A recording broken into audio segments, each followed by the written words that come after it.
যমুনা ঘেরাও করো, ওখানে ঘেরাও করো, ওখানে ঘেরাও করে গভর্নমেন্ট প্রশাসন, তারপরে হচ্ছে পুলিশ ব্যবস্থা, তারা তো এটা দমন করতে পারছে না। এইভাবে তো রাষ্ট্র চলতে পারে। ঢাকা শহরে এটা একটা জিম্মি হয়ে গেছে, বিভিন্ন প্রান্তে বিভিন্ন গ্রুপ দাঁড়িয়ে যাচ্ছে, তারা জনগণকে জিম্মি করে তারা তাদের দাবি আদায় করবার জন্য চেষ্টা করে। ছাত্ররা করছে, ওই কয়েকদিন আগে কোন কলেজের ছাত্ররা তারা করেছে, এটার জন্য দায়ী হচ্ছে আসলে সরকার। সরকারকে কিন্তু এরকম এক একজনের ক্ষেত্রে এক এক ধরনের ভূমিকা এখান থেকে সরে আসতে হবে।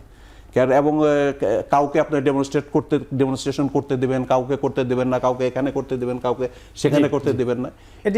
এটা একটা বৈষম্যমূলক ব্যবস্থা, এটা ইয়ে করার দরকার, সকলের প্রতি সমান আচরণ। একটু ছোট করে আমরা এই বিষয়ে জানতে চাইবো যে আইনগতভাবে এখন ইশরাক হোসেন বুঝতে পারতেছে না কেন, মানে কোথায় সংকটটি? এটি না, দেখেন যে একটা ট্রাইব্যুনালের রায় হয়েছে, ইলেকশন ট্রাইব্যুনালের রায়, এটার বিরুদ্ধে আপিল হয়নি, গেজেটও প্রকাশ হয়ে গেছে, তাহলে আইনের ফর্মালিটি তো কমপ্লিট হয়ে গেছে। গেজেট প্রকাশ হয়ে যাওয়ার পরবর্তী পদক্ষেপ হলো শপথ গ্রহণ। শপথের যেদিন তিনি গ্রহণ করবেন সেদিন থেকে তিনি দায়িত্বভার পাবেন। তাহলে প্রক্রিয়াগত দিক থেকে ইশরাক হোসেনের সামনে একটা প্রক্রিয়া বাকি আছে, just to take oath as the mayor of this Dhaka City Corporation South. তো তা যদি হয়ে থাকে তাহলে আইনগত দিক থেকে এই প্রক্রিয়াগুলো তো শেষ হয়ে গেছে, আছে শুধু ওত নেওয়ার বাকি। এখানে প্রশ্নটা এসে দাঁড়াচ্ছে তাকে ওত নিতে দেওয়া হচ্ছে কি হচ্ছে না, এগ্রি করা হচ্ছে কি হচ্ছে না।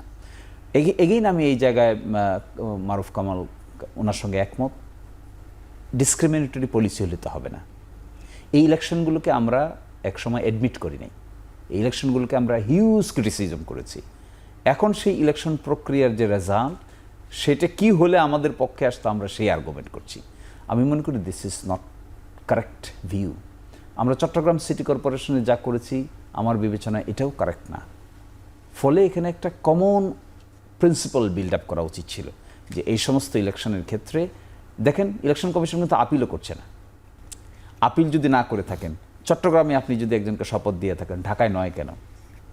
খুবই লেজিটিমেট কোয়েশ্চেন। দুইজন চেয়ারম্যানকে দেওয়া হয়েছে, তা যদি করে থাকেন তা কেন করছেন না? আবার সেই ইলেকশন প্রক্রিয়াকে আমরা ডিফাই করছি, আমরা সেই ইলেকশন প্রক্রিয়াকে সকলে মিলে অ্যাটাক করছি।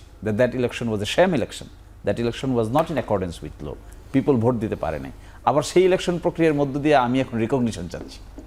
ফলে এখানে একটা ডিকটমি আছে, নিজস্ব বিপরীত একটা অবস্থান আছে, নিজের সাথে নিজের বিপরীত অবস্থান তৈরি হয়েছে।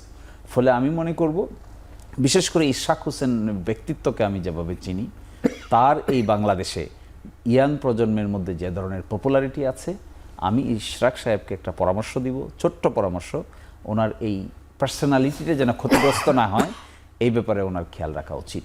Because many young people admire him as their leader. ফলে leadership should be much more stronger. জি, মানে একটু জানতে চাই যে আমরা যে ঐক্যের মধ্যে ছিলাম, সেই ঐক্য থেকে আমরা 5 আগস্টের পরে কেন সরে এলাম? এখন এটি আরও অনৈক্য বেড়েছে।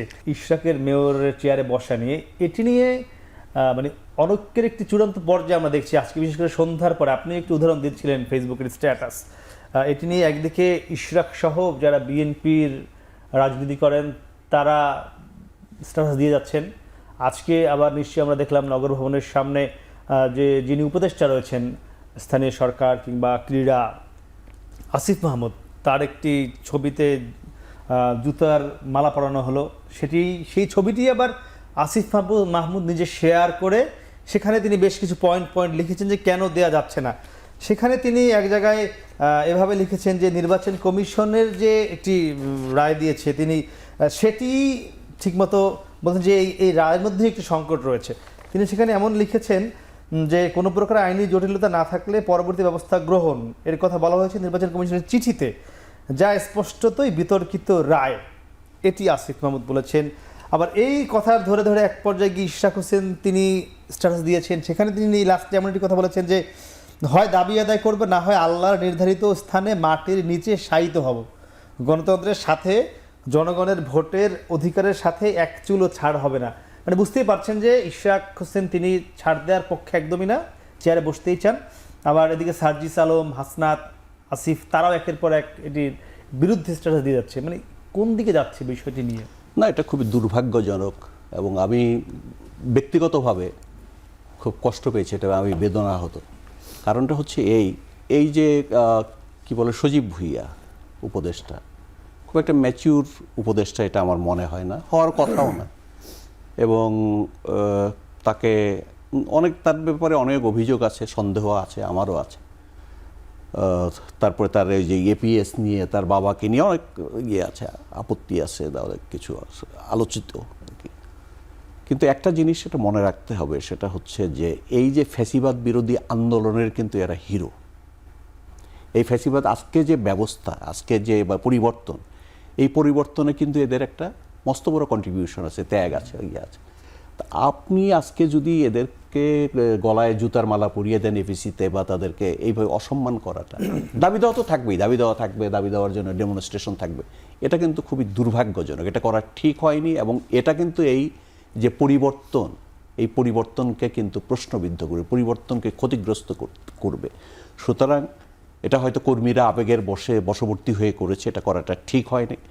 আমি বিএনপির নেতৃবৃন্দের কাছে, সিটি লিডার বলেন, সেন্ট্রাল লিডার, তাদের কাছে অনুরোধ করব, তাদের বিবেকের কাছে অনুরোধ জানাবো, এই ধরনের এই ধরনের খুবই অপকাণ্ড, এটা এখান থেকে বিরত থাকা উচিত। দাবি করেন, আন্দোলন করেন, সংগ্রাম করেন, সব করেন, কিন্তু আপনি তাদেরকে এইভাবে অপমানিত করবেন, লাঞ্ছিত করবেন, এটা হতে পারে। আচ্ছা, ইশরাকের একটি ব্যাপক জনপ্রিয়তা বাংলাদেশে কিন্তু রয়েছে, সেটি বিএনপি, শুধু বিএনপি নয়, সাধারণ মানুষ, যুব সমাজ, গ্রামে গঞ্জে, এটি আপনি নিশ্চয়ই আমার সঙ্গে একমত হবেন।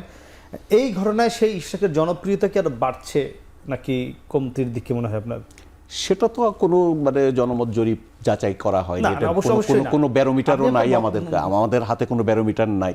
কারণ বাংলাদেশের রাজনীতিতে কতগুলো ব্যাপার আছে। সে ব্যাপার হচ্ছে এই যে অনেক নেগেটিভ জিনিসকে কিন্তু পজিটিভে টার্ন করানো যায়, জি, টার্ন করানো যায়। যেমন মানুষ কি করে, আওয়ামী লীগের আমলে আমরা বিএনপি যখন ক্ষমতায় ছিল তখন আমরা দেখেছি যে হাসিনা যখন আন্দোলন করতেন, নানা ধরনের অরাজকতা, নৈরাজ্য, মানুষ কিন্তু খুব ক্ষুব্ধ হতো।